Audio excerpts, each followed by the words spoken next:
Good day today. I know I am.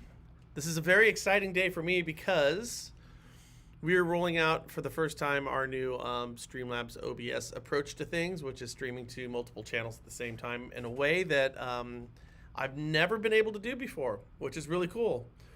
One of the great things is you could stream to multiple Facebook channels, multiple YouTube channels, Twitter, you name it. The whole thing is absolutely covered. I'm not doing the keying software right now because we need to work on that. It could be a little bit cleaner.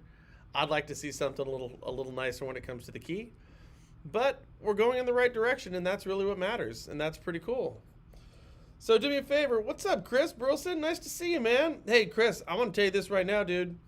You have not sent me any properties or places where we could possibly live out there in Knoxville, Tennessee. Notice more people are moving out there, and things are looking up for a move, so let me know what's going on in Knoxville, Tennessee. Also, everybody else, let me know what's going on, how you guys are seeing this right now, if it works. We've got some really cool images that we're going to be able to share with you that's going to further the narrative of what we're going to be discussing today. And we're going to be talking about a few things right now that I think are fairly important in the industry. Not the least of which, thank you. What's up, Kay? Kay out there in Cleveland in Colorado. What's going on, Kay? Nice to see you. You know what's actually kind of cool is the whole travel schedule is going to start to jump back up. I'm excited about this. I got trips to Spokane, got a trip down to San Diego, got a trip to Vegas here in a week and a half. So I guess it's official. You know, we're just kind of putting this whole COVID thing behind us, and I think that's kind of fun. So yeah. Let's see where we at. Okay, our numbers are good right now. This is cool. All right. What's up, Melissa? Nice to see you. How you doing? What's up, both Melissas? How are you guys both doing? Today we're gonna be touching on some things that are a little sensitive. We're gonna be talking about some of the issues that we've dealt with appraising right now, and I've got some very specific views on it that I think are a little bit larger than what's going on in appraising. And I just want to up front just let you guys know. My attitude is 100% objective. That's the idea behind it. What's up, Eds? Stoyanovich, how you doing there, brother? Haven't seen you in a while. We're all doing pretty well. Good. What we're looking at right here is this is OBS Streamlabs. OBS Streamlabs allows you to do a whole bunch of stuff. It's actually free of charge. I'll get better at putting this stuff together, but it was something of a pain in the ass. But it's cool though. What's up, Michael? How you doing? Appraiser here if you have any questions. You might have some questions when I'm done here. Okay, so let's jump into some of this stuff right away. Now, here's a very interesting graph for you. Let me see if I can get this. Okay. What you guys are looking at right now, this is a mortgage credit availability index. Okay? Now, I want you to note here, when do you think COVID hit? When you're looking at this graph, where do you think COVID is on the graph? It should be fairly self-evident, right? It's obviously the big slope down on the right-hand side. And if you look at the dates there, it's going to put you more or less when COVID began. So here's what happened, guys, is we had our lockdown, right? Our quarantine. And when we got our quarantine, we shut down all of our businesses. When we shut down all of our businesses, Wall Street panicked.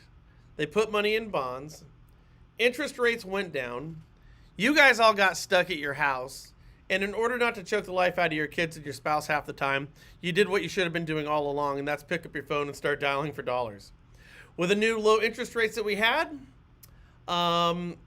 we refinanced to the tune of nearly $4 trillion. And that was the greatest year in the history of the mortgage business. But you'll notice over on the right-hand side, that steep drop-off, what that means is mortgage credit availability fell off a cliff. Okay, now that might seem counterintuitive to you. Mortgage credit availability fell off a cliff, yet we had the best year ever. Now, here's what you need to understand, is mortgage credit availability is it takes into very precise account the amount of risk a lender is willing to take on in order to fund a loan. So when you guys were doing all those refinances, those were all your rate and term, 30-year fixed rate, meat and potatoes, 720 plus credit score having, 50 loan to value, easy, knock them down type of loans. That's what it was. And because of that, because we weren't doing anything we weren't doing a bunch of Govy loans, we weren't doing a bunch of USDA loans, we weren't really challenging the GSEs with any, 680 to 700, 97% LTV loans, for which they're no longer going to be writing anymore, which is interesting. We were doing simply one type of loan, it was those rate and term refinances. And what that really kind of led to was showing how lenders were mitigating their exposure to risk by only underwriting the cleanest of the cleanest loans. And as a result, our mortgage credit availability index dropped off a cliff at the beginning of COVID. And that's what you're looking at over there. So the big story today is that mortgage credit availability is starting to increase again. And we start to say, okay, that's a good thing. Now you can actually see that here. See that little bump up over on the right-hand side, how it drops off the cliff on the right-hand side, then it starts to bump up and you're staring at that 129. That's mortgage credit availability going up. Now I'm going somewhere with this, okay? Now, why is mortgage credit availability going up? Well, because as we talked about before, we're going to lose $300 billion in funding this year. Through about $300 billion in funding. And so with our mortgage companies entirely staffed up, our wholesalers and our retailers staffed to death, what they're doing is they're going to, one, get in a price war with each other, which is what we call mortgage compression. That's what that is. And then the other thing they're going to do is they're going to start to write loans that they simply haven't done in the past. Now, to say that we're writing riskier loans is kind of fool's gold. Nobody's writing riskier loans right now because we were writing loans that had absolutely no risk. That was what is going to define the COVID 14 months of loans, the most incredible 14 months in the history of the mortgage industry, is that there was no inherent risk in any of the loans that were written. That's why the credit availability dropped off a cliff. So coming back, saying, hey, we're going to write loans for people who otherwise weren't getting those loans right now, yes, that's a good thing. But the only reason why this is taking place is because lenders are trying to make up for the business that they're losing because we are no longer in the year of the greatest year in the history of writing mortgages. Now, I want to put this in perspective for you, and this I think is very illuminating. Okay, so when we look at this graph right here, on the right-hand side, we see how mortgage credit availability dropped off the cliff. Okay, on the right-hand side, and now we're edging up. Just look to the right-hand side. We got that big bump, and then we go down. So you're thinking, wow, mortgage credit availability really dropped off a lot there. Well, let's pan out. So you see that this is going back to 2011, okay? Let's pan back to 2006 and see what happens. Okay. Now, notice here. So look over on the right-hand side. See that little dip over there? That little dip on the right-hand side is that dip, okay? So that little dip on the right-hand side is that dip right there. Now look to the left and look at how far mortgage credit availability had dropped off before. We were up there in the 900s, and we're excited about mortgage credit availability going up when we're sitting at 129.9. It's pretty remarkable. So what we're doing is we sit here and stare at this and say, wow, mortgage credit availability really dropped off during COVID. It's nice to see that we're writing loans that we simply haven't written before. And what I would propose is, yeah, but look at where we were and look at how much farther we have to go in order to get to where we want to be. Now, we don't want to be up there in the 900s as we were back in 2006. But everything that we're talking about pre and post COVID right now, with availability coming back and availability disappearing post COVID, is just really minnows, isn't it? It's very, very small business. So we have a lot of room for credit availability to come back. And of course, it's going to land somewhere in the middle. You'll notice back in 2004, we were sitting at 395 on the MCAI list. And right now we're at 129. So with one eye shut, if we were to get an average of here, you would imagine that a reasonable MCAI mortgage credit availability index would be somewhere in the 200s, or about twice to 3 times as available as credit currently is. Sound a little nuts? Well, how are we going to do that? We know right now that the GSEs have their rolling 12-month average when it comes to writing certain types of loans that they believe have inherent risk that they no longer want to write. We know this to be true. Ed DeMarco, who runs the FHFA, we've talked about this ad nauseum, has already come out and said for a rolling 12-month average, they're only going to have so much of their portfolio is going to be allowed to be a lot of these high LTV deals, both with Fannie and Freddie. Meaning, because it's a rolling 12-month average, your mortgage company is going to have zero interest in writing these loans because they don't know if they're going to get stuck servicing these loans. Lender servicers might write some of these, but they're going to follow the nature of the market, which is going to be to add 500 to 900 basis points on your high LTV refis. So Fannie and Freddie, without saying, sorry, we don't want to write loans anymore, is basically saying, we're not going to write these loans anymore. And as I said on our show, the National Real Estate Post, for Fannie and Freddie to say we're not going to write loans is like GM and Ford saying we're not going to make cars. Of course, they can't do that because they're more or less wholly owned by the federal government. They can't come out and say they don't want to write certain types of loans that they've done in the past.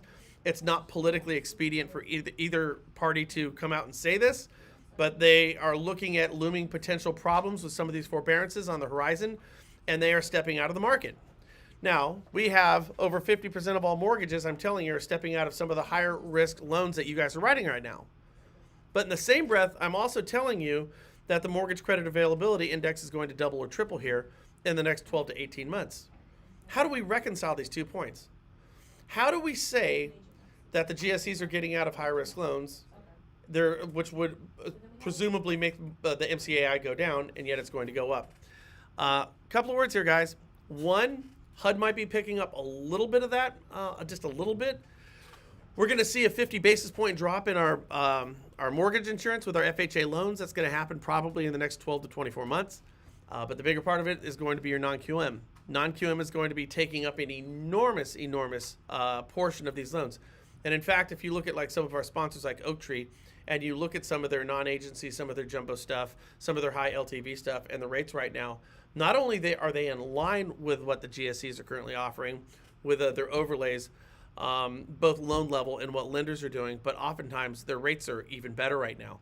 So we're starting to see that transition from the government-sponsored enterprises writing a lot of these loans, and we're starting to see a lot of these private labeled mortgage-backed securities jumping in there and taking a portion of that. So the moral to the story here is, guys, as I've said it before, you guys need to be, tight and snuggled up with your non-QM companies. Make sure you have a couple of them, a couple non-QM companies available to you right now, if at all humanly possible, both from a broker or banking perspective. You want to have as many channels. And what we're going to see is they're going to pick up, like I said, a huge portion of it. I would expect to see in the non-QM space to double or triple here in the next 12 to 24 months. I think it's going to be huge, absolutely huge, because when you're looking at this, as we just tried to outline here for you, there's really no other alternatives on the table, right, but for non-QM. Like, you think about it, there's just pretty much nobody. Now, we know that there's a couple of your wholesale channels out there who are starting to get some lines that are pretty interesting, and I think that that's going to continue. You'll probably start to see more non-QM type of deals from more mortgage lenders out there. You have some, what do you have? What is the, okay. How are we doing over there? Margin compression, yeah, the great margin compression. All it is a price war. Like I said this before, Nathan, it's a price war. It's like the airlines. Remember that, the airlines, they every now and then you could go out there and get a ticket to fly across the country for $19 or $27. It's really I know that United Wholesale Mortgage is coming out saying, hey, we'll match anybody's rate. So that's the first shot across the bow, saying, okay, we anticipate margin compression or a rate war to start happening, and so they want to make it known right now that, hey, doesn't matter what somebody else's offers, we're going to go ahead and match that. And you can bet your bottom dollar there's going to be other lenders out there who are trying to match that. It's the nature of these things. And is it good or bad? It's neither good or bad. We really can't assign a value to it, can we? Because here at the end of the day, as a mortgage loan officer or a real estate agent, what you're just selling whatever the flavor of the day is. I've always said this, that, the interest rate that everybody wants. The interest rate everybody wants is 0.25% below whatever they're getting. It doesn't matter if it's 8, 7, 6, 5. It doesn't matter what it is. They want 0.25% lower than what they're getting. But that is kind of a trip, don't you think? When we look at these two things, when we look at this over here, you can very clearly on the right-hand side, you can see what's going on with COVID, how that pushed rates down, how that limited the options that were getting funded, but and we're starting to recover from that. But in the grander scheme of things, it ain't nothing to what we've seen in the past. It's kind of a trip. Okay, I got another one for you. This is something that me and Frank talked about today, and you guys are going to be able to see it on the broker show tomorrow. But this is pretty interesting. Do you realize that homeowners just got $2 trillion richer in the first 3 months of the year? Isn't that nuts? $2 trillion in equity. I find that number absolutely astounding. Just remarkably crazy. Let's see if I got something here for you.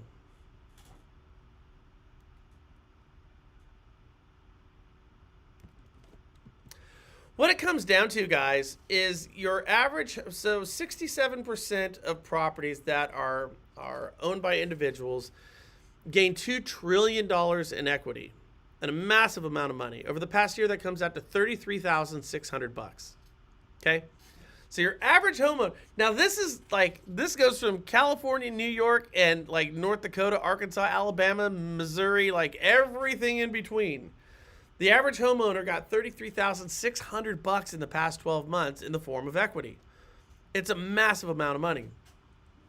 So I kind of frame it like this, and you guys tell me what you think. I frame it like this.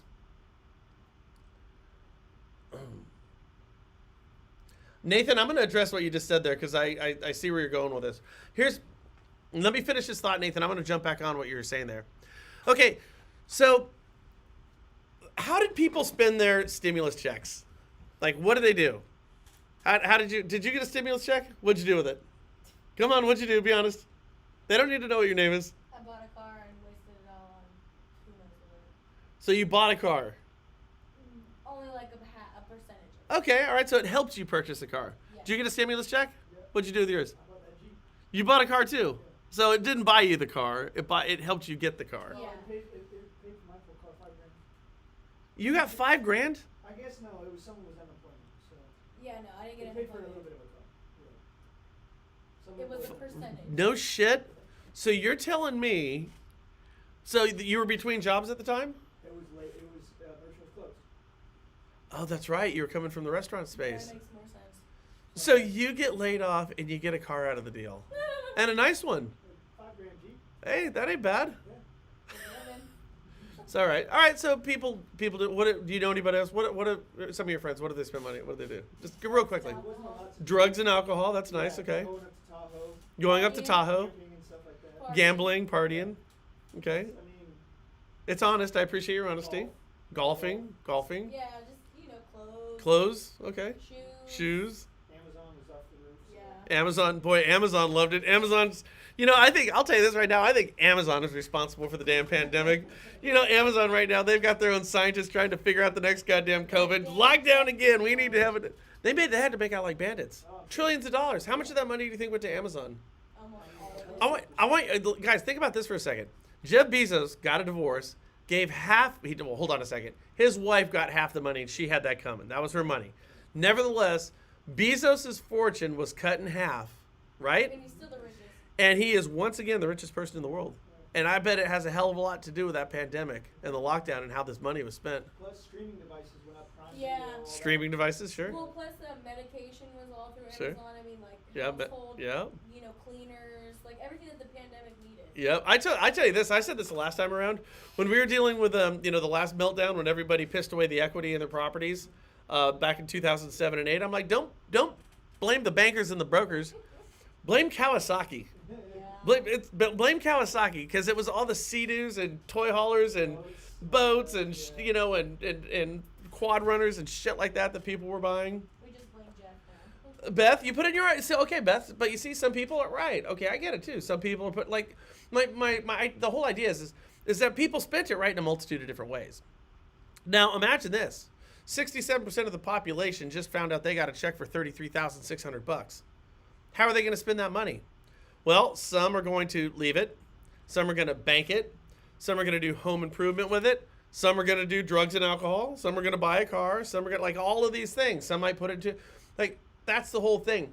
Right now, if we want to figure out how we're going to pick up, the $300 billion in business that's going to be lost this year in the mortgage space, I mean, it really is kind of take a page out of Barry Beeb's book, which has been, I mean, it's been around for a while. The whole idea of let's go back in and look at these refinances, but let's look at our debt consolidation. Let's look at our cash out, our home improvement, these type of things with refinances. Because if you listen, guys, these folks, your average homeowner is sitting on over $30,000 more than they were last year. That's a massive amount of money. I look at it like a stimulus check, but here's the deal: the only way these people can get their hands on that stimulus check is through you. And it's remarkable. There's somewhere to the tune of like 40% of homeowners still have an interest rate above 4%.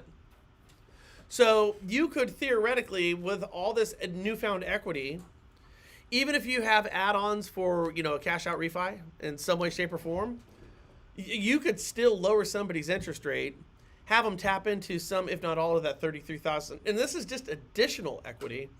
Tap into that for home improvements, for debt consolidation, or whatever the hell they want to do.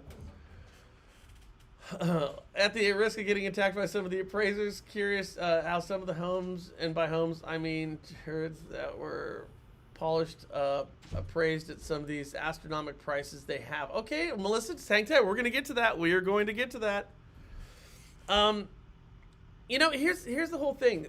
When you have a market that is escalating or appreciating at a massive level, it is almost a tailing indicator with appraisers to go in there and really look at yesterday's data instead of tomorrow's data oftentimes. So it's kind of reining things in when they're going up. It's kind of pulling things back when values are going down. That seems to be the nature of the game. But Washington right now has been so remarkably effective at screwing appraisers over for, we're pushing a decade and a half, almost 2 decades right now. To be honest with you, I'm surprised we still have licensed appraisers out there who are decent and are still willing to go out there and do some of these things. And the attacks that they're going under right now are not fair. Now, Melissa, this goes back to the Home Valuation Code of Conduct. And this was the agreement that the New York State Attorney General made with Andrew Cuomo over Washington Mutual and some deals they did. I think it was Fannie and or Freddie Mac.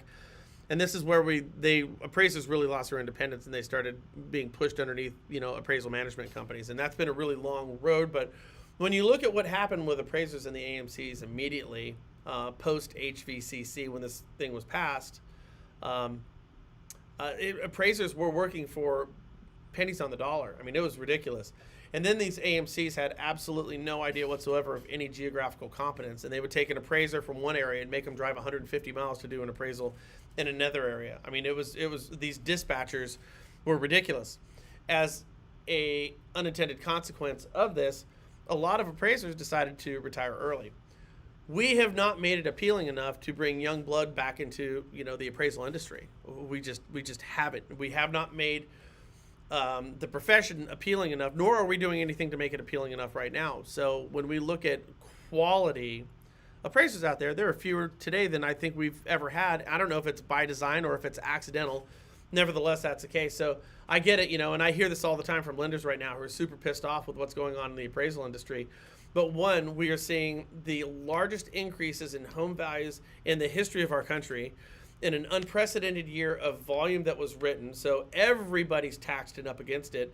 Your underwriters are, your doctors, your processors, everybody's up against it. And that would include, by extension, a lot of the appraisers who are working in some of these appraisals, because there's fewer of them out there, are driving still longer distances than they ever have in the past. If I was an appraiser today, I would charge $5,000 per appraisal. Take it or leave it, suckers. Now, listen, I'm not over here just being a homer for the appraisers. I get it. I get why everybody can get a little hot and bothered sometimes. And I'm not even telling you that all the appraisers, a lot of us can disagree with some of the values that came in. But remember that an appraisal is it's an opinion of value. That's what it is at the end of the day. And again, we're going to get back into this, but let me finish this thought, because there are a couple of points I think that need to really be made with this. But so look at this $2 trillion.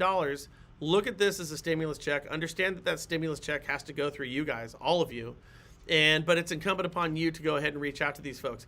If we're going to lose $300 billion off of our production this year collectively, which is going to be a haircut for most lenders, one hell of a way that you can make it up right now is look at all the newfound equity that we have and jump into this while the getting's still good.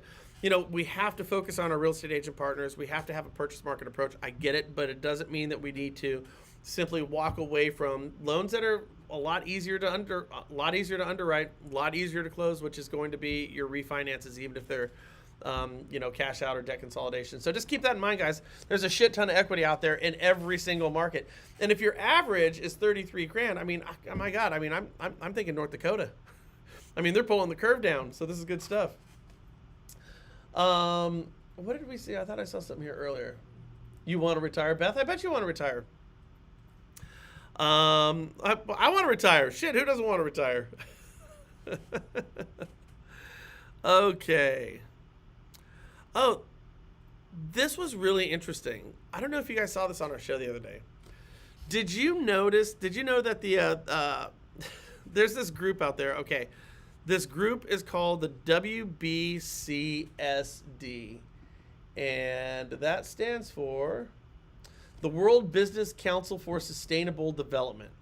Okay, now you may think this sounds like absolute BS, but I'm at the WBCSD site right now, and I'm looking at who is funding them and who their endorsers are.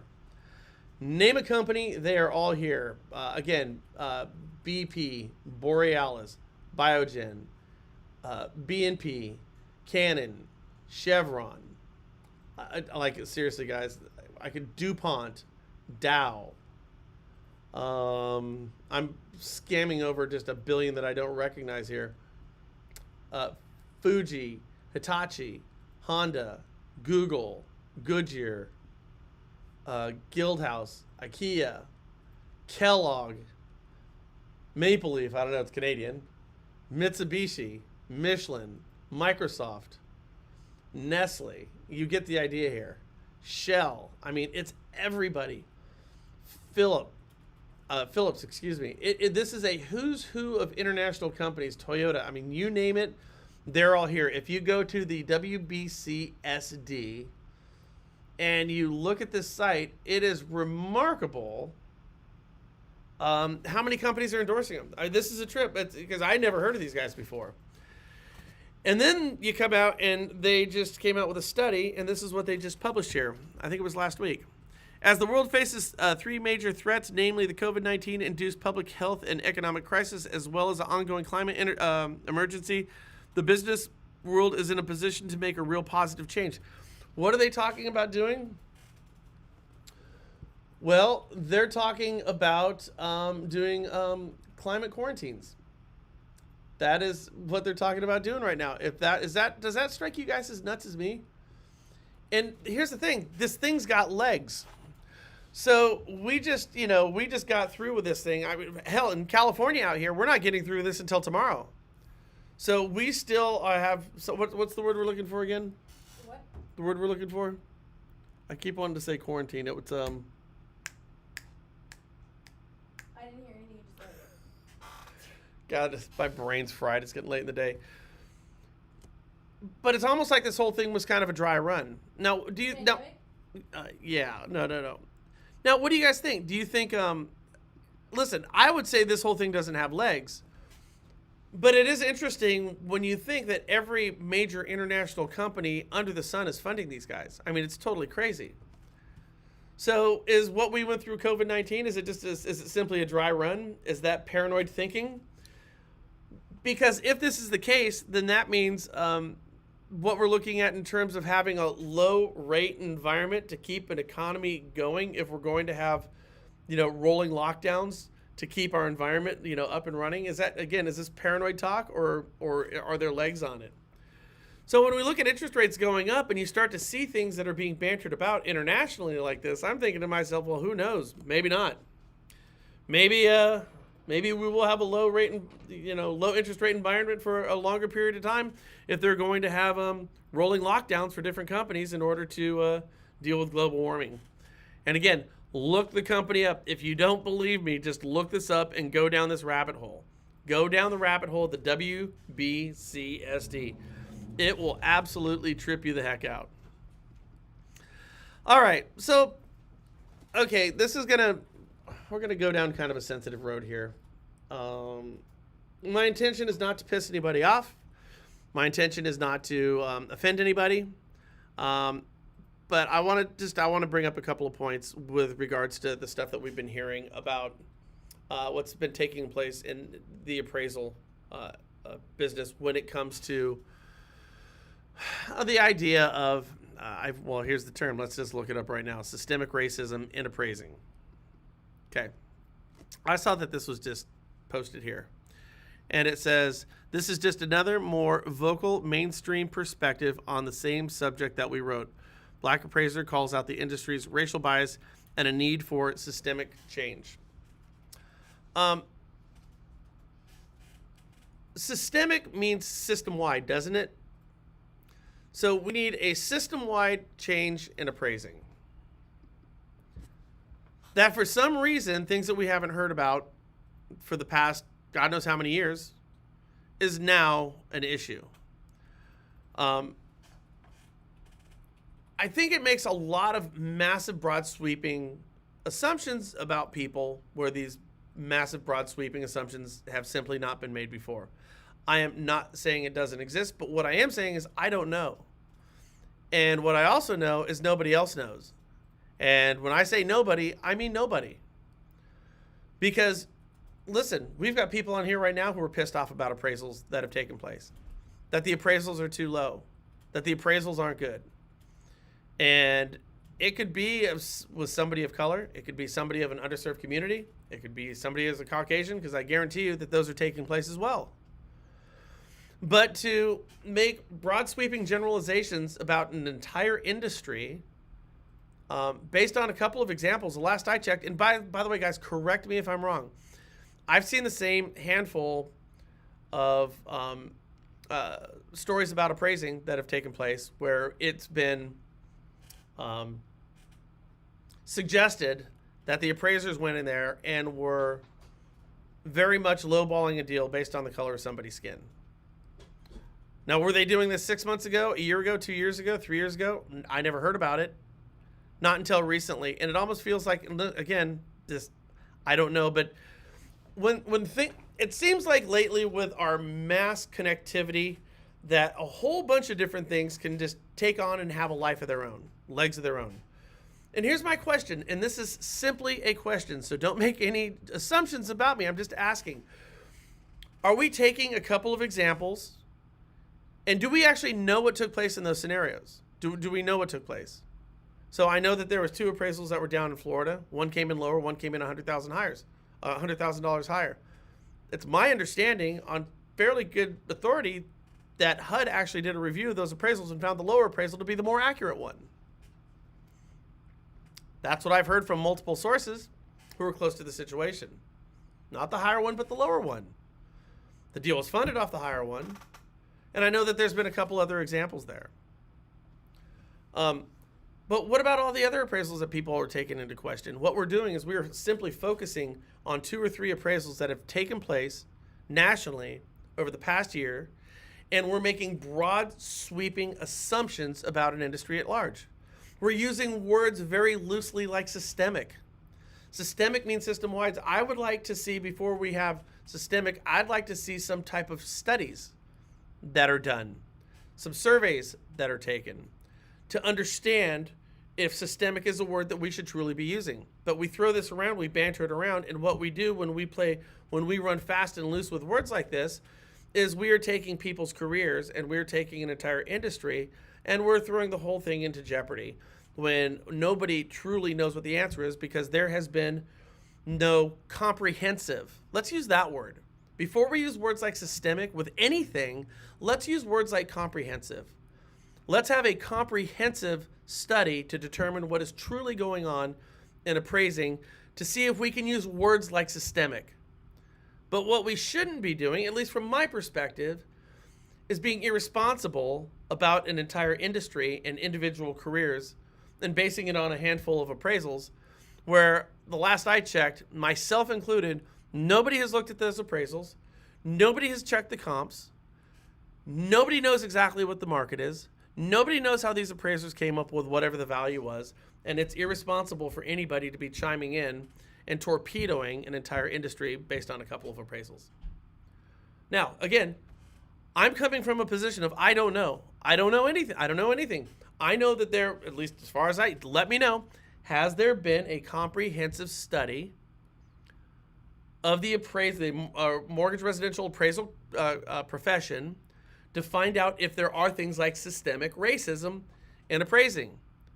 Because before we use words like systemic, why don't we use the words like comprehensive? That seems responsible to me, not only with the appraisal industry, but everything. I mean, it's just too easy right now for people to take their political perspective and come off as half-cocked and be agenda-driven rather than logic-driven. And having all these platforms that we have right now make it way too easy for everybody to put their 2 cents in. Now, Brian, you're putting your 2 cents in too. Well, here's what my 2 cents is. Before we make assumptions, let's have comprehensive studies. Because I don't know. There's not an appraiser out there, including the ones who did these appraisals, who knows. They know what's in their heart, but they don't know if it's systemic, do they? Nobody knows because we have not done a comprehensive study. And it's just that simple. Now, here's what I also know. I know that by even bringing this up, there's going to be agenda-driven people who are going to rip my ass apart. You're being a racist. No, I'm not. No, I'm not. I'm just saying, let's get the facts before we draw our conclusions. When in the hell did we quit doing that? Now, again, I know a lot of lenders are pissed off at appraisers. I got news for you. They're pissed off at you too. And I know what's going on over there with the GSEs right now. And I know that they're going out and they're running separate appraisals to run their automation valuation models that they're building right now to go 500,000 and above. I know what the GSEs are doing. You know, I know the direction this industry is going. And I get it. I'm not talking about all the infighting amongst folks. I'm just saying whenever we make statements like this, I think it hurts everybody. But that's just me. It was presented to Congress, but it was very biased and multiple real estate organizations tore it apart. Okay, Greg. So there was something that was sent. Yeah. And again, that's what you really have to ask yourself too, if you're doing when I say comprehensive, that means you can't have a dog in the fight now, can you? You have to have folks with different agendas coming from different perspectives with different views, representing maybe different ethnicities, different political groups have to go in and kind of figure this thing out collectively. We can't have one. You can't have the Heritage Foundation, or any of these groups go in there that certainly have a bone to pick. Go in there and say they're going to have a comprehensive, study on what's going on with appraisal. It has to be bipartisan. It has to be nonpartisan. And it has to have a number of different views on it, and then let's check the whole thing out and see where everything falls, see where it lands. But here's my whole thing. I guess I never heard about this stuff until a few months ago. Now, some of you are going to say, well, this is all just coming to light right now, Brian. This has been going on for a long time. I don't know the neighborhoods. I don't know the comps. I do know this. I do know that a lot of underserved communities are a lot of the poor communities across our country. This is not me talking. This is the Bureau of Labor and Statistics talking, not me. And so you're going to find, based on the socioeconomic situation of different communities, you're going to find, 2 different communities that could, clearly be side by side coming in with different appraised values. Now, me and you, we may not like that. And maybe we collectively, socially need to do something, in order to bring people closer together and elevate everybody. I mean, absolutely, those things need to take place. But as it stands for an appraiser, they need to come out there and they need to determine what they think the value of that property is based to the best of their ability to draw comps and, to make adjustments on the comps and to, determine the direction the market is going, to come up with a professional, value of what they think the place is worth. And sometimes that might not be comfortable depending on whatever the neighborhoods are. Again, it's the nature of the business. I don't know these things. You don't know these things. Again, we need to use words like comprehensive before we use anything else. Comprehensive when it comes to studies. That's my thoughts. The presentation by Mr. Perry was based off tax assessors data and not independent or lender appraisal data, which is completely different. You're absolutely correct. You're absolutely correct.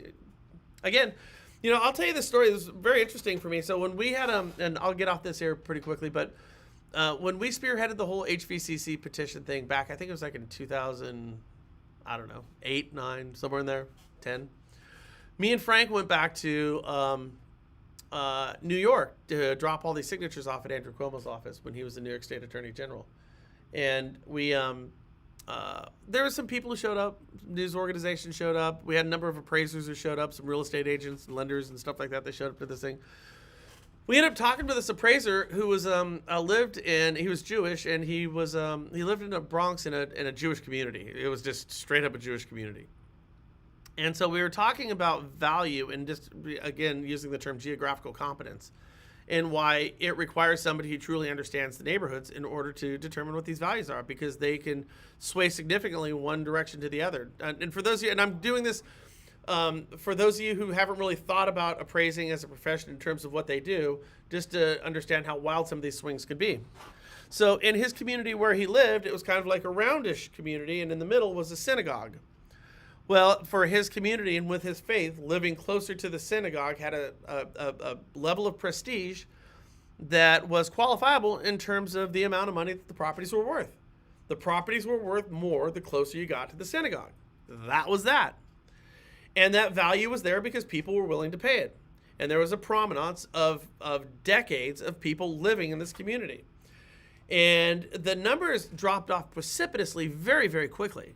It was like, 1 million plus to be right next to the synagogue. Then like 2 blocks back, it was like 650. Then 4 blocks back, it was like 550. And then once you left this community, this very specific community, and you went on the other side of the road, the property values dropped off to like $300,000 or $250,000. Well, how can you reconcile this? Because the properties were still within a couple miles of each other.